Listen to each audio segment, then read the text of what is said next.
Baik, selamat malam teman-teman mahasiswa sekalian. Pada malam hari ini saya akan melakukan pemaparan materi terkait solanin terhadap rheumatoid arthritis, atau kita kenal dengan inflamasi pada sendi. Poin pembahasan pada pemaparan materi pada malam hari ini adalah apa itu rheumatoid arthritis, apa itu solanin, korelasi antara solanin pada kondisi rheumatoid arthritis, penelitian terhadap solanin, pengkajian terhadap solanin, serta mengetahui bahaya konsumsi solanin dan kesimpulan. Rheumatoid arthritis itu adalah gangguan inflamasi sistemik kronik yang ditandai dengan peradangan kronis pada sendi sinoval dan kerusakan progresif dan erosif jaringan partikular yang ditandai dengan nyeri dan sakit pada bagian tertentu. Faktor penyebabnya adalah disebabkan usia dan juga konsumsi bahan tertentu. Gambar di sebelah kiri ini menggambarkan bagian sendi yang dapat mengakibatkan atau dapat terserang oleh rheumatoid arthritis itu.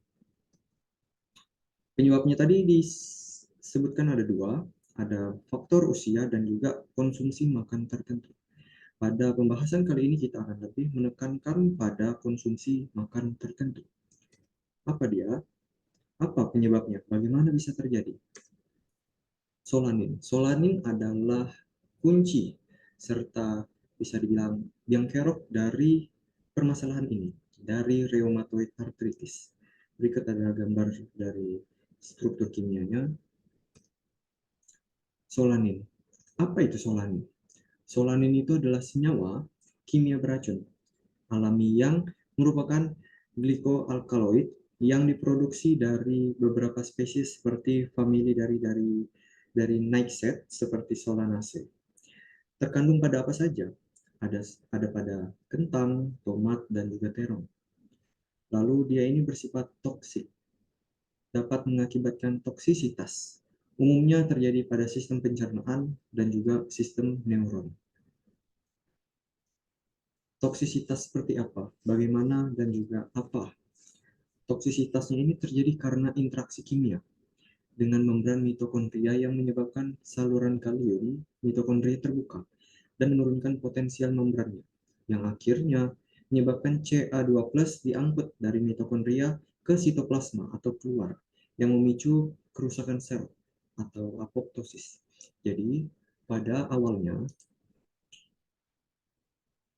ini adalah bagian dalam sel, daerah bawah ini adalah bagian dalam sel, sedangkan bagian atas ini adalah bagian luar sel atau daerah sitoplasma.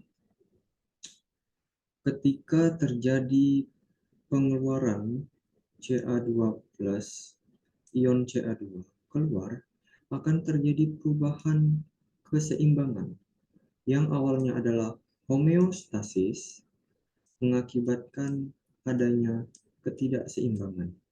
Ketidakseimbangan ini nanti ya Ca2 akan keluar.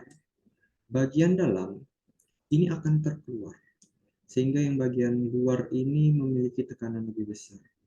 Akhirnya sel dinding-dinding ini akan rusak. Ketika dia rusak, dia akan mengakibatkan apoptosis seperti gambar di sebelah kanan ini. Kerusakan, membrannya hancur. Seperti itu. Itu adalah gambaran singkatnya dari bagaimana bisa terjadi apoptosis. Selanjutnya kita akan membahas terkait kondisi tertentu. Beberapa orang itu tampak sensitif terhadap solanin sebab saluran pencernaannya tidak bisa mencerna atau memecah solanin itu sendiri pada kondisi dan orang-orang tertentu. Terdapat korelasi antara nyeri, sendi, dan konsumsi solanin. Sehingga diet diet eliminasi atau menghindari senyawa solanin ini bisa digunakan untuk mengetahui terdapat korelasi antara nyeri sendi dan konsumsi solanin. Korelasinya adalah beberapa orang itu menemukan perbaikan atau pemulihan radang sendi ketika mereka tidak mengonsumsi produk pangan atau bahan makanan yang mengandung solanin.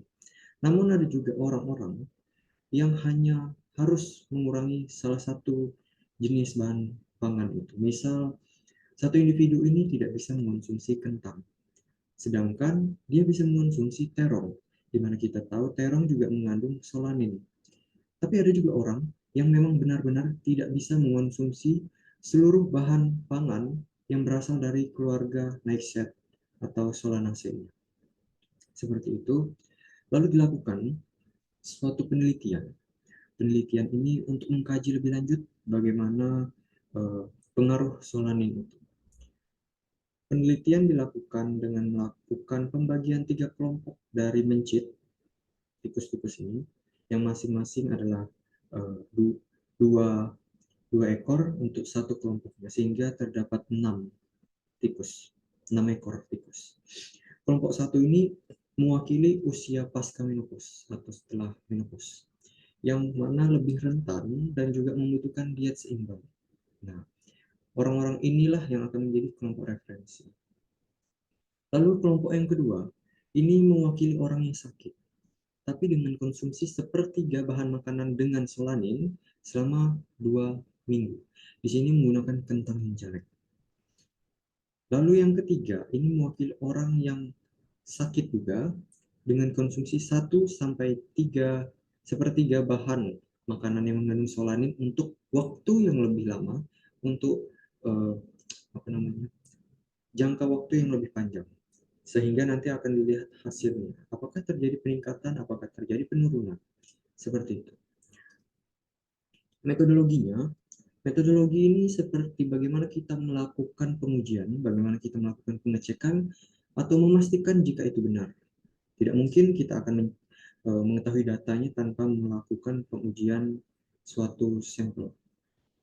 Yang pertama ini adalah laju sedimentasi. Laju sedimentasi itu bisa diibaratkan sebagai adanya penumpukan senyawa kimia tertentu di dalam tubuh, seperti itu. Lalu protein C reaktif diukur dengan ELISA kit dari Alpha Diagnostic. Apa sih itu protein C negatif?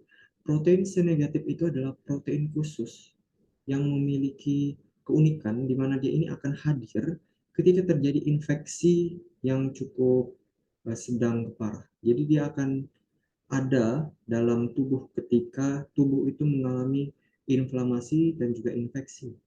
Lalu apa itu? Selanjutnya adalah apa itu serum TNF yang diukur dengan ELISA kit. Yang ketiga, TNF itu adalah serum khusus di mana kita akan mengetahui juga jika terjadi ada infeksi dan juga inflamasi. Lalu ada serum IL-6, ini sama, gunanya adalah untuk melihat adanya reaksi tubuh terhadap inflamasi.